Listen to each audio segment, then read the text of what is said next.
So this is the old hay fields of the farm, the ranch. And so they hayed this whole area. There's about 40 acres. Kind of comes down over here. We have done nothing up here. It comes back well in the spring after the melt off, but there's not enough organic material here to sustain its growth for another cutting. So I'm sure that they used to have some kind of well up here at one point, or they just trucked water up here or wagoned it up here.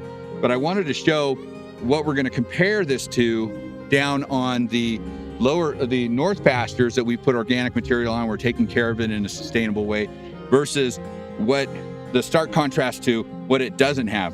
What this doesn't have is a whole lot of organic material other than what is eaten off by the cows, left by the wind, carried in by the snow drifts and the rain and the winds.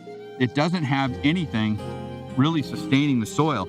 And if you look at this soil, it's nice and moist. It's kind of like a carrot cake now, right? It's nice and moist. It just rained and the snow melted a month ago, right?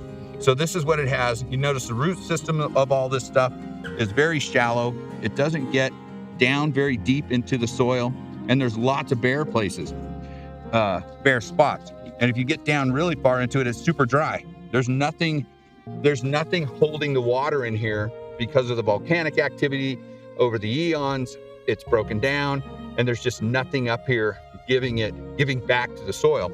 So what we're planning on doing is doing exactly what we're doing on the comparative pasture down on the north side, and we're going to put the organic material up here, compost, mulch, compost tea, and the worm tea, and we'll try and resurrect this one as well. This place is completely dead by August 1st. So I wanted to give a comparative, at least on the organic and the soil fertility side of it, so you see exactly what we're talking about when we head north to the other pasture.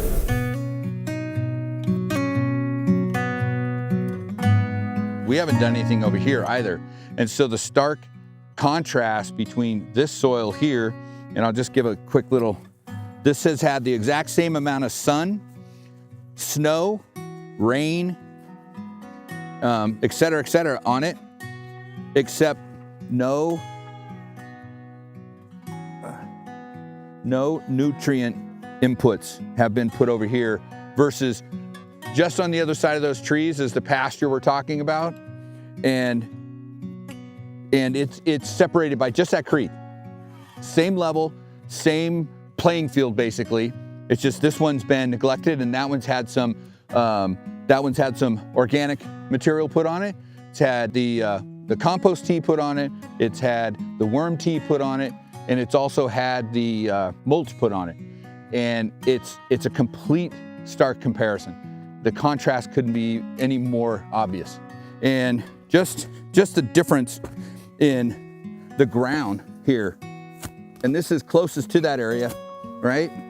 But you can see the amount of nutrients that are here, the amount of nutrients we put in here. It's just a completely different game over here. Look at how long these roots are. You know, there's just so much more life over here. And this is just one application of compost tea over here. Not a ton of organic material, but you can tell it's moist. It's the exact same location. It's out in the open like the other location was. But and there's no cow pies over here. None. No cow pies over here. This is just two applications, of compost tea on this side of the pasture that we're working on reclaiming. And the amount of results is amazing. So this right here is a perfect example of what we've been talking about this whole time. We have our over on the east side of the creek. We have our better, which has had one application of some compost tea and worm casting tea. And then you have our best, which is literally full of life. It's chocolate cake, it's moist, it's ready to rock. You plant something in this stuff and it is going to respond well. You get your seeds in the germination, or you plant seedlings in this, it is going to do very well. The issue right here is this.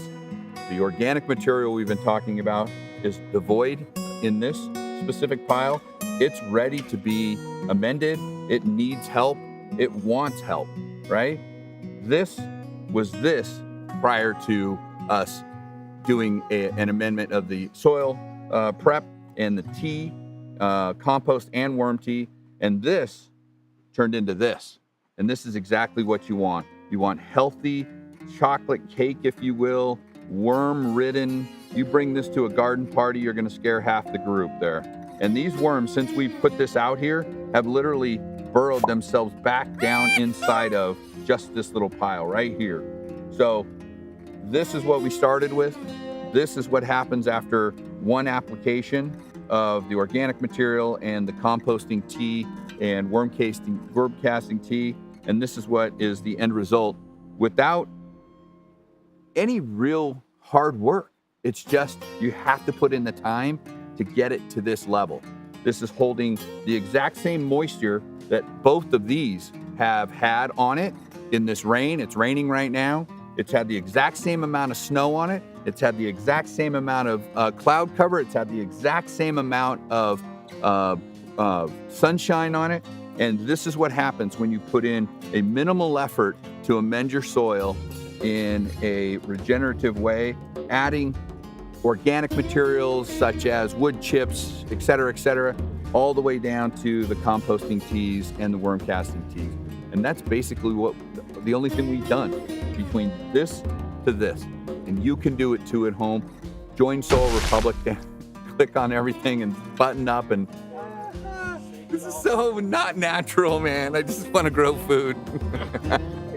Join Soil Republic. I got this. I can do it.